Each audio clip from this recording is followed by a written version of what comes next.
என் வாழ்வில் கணிதம் கற்க ஆரம்பித்தேனே தவிர இன்று வரை முடிந்த பாடில்லை.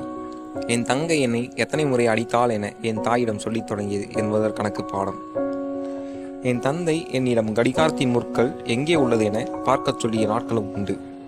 அவரே என்னை அழைத்து அருகில் அமரச் செய்து என்னிடத்தில் மணி பார்க்கும் கணக்கை கற்றுக் கொடுத்த நாட்களும் உண்டு. ஒற்றை ரூபாய்க்கு எத்தனை மிட்டாய்கள் என எண்ணி பார்த்த ஞாபகம் எல்லாம் நினைவுக்கு வருகிறது எனக்கு.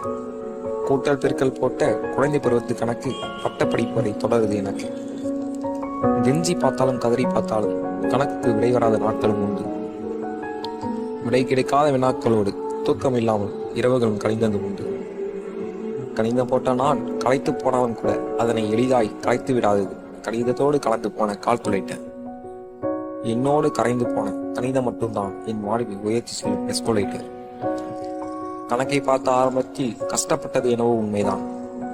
கணக்கு போட பக்கத்து கையில் கடன் வாங்கியதும் கூட உண்மைதான். ஆனால் கணக்கை பார்க்க பார்க்க பிடித்து போனதும் கூட உண்மைதான். கணக்கை படித்துவிட்டு பிறரிடத்தில் கையேந்து மறுப்பதும் கூட உண்மைதான்.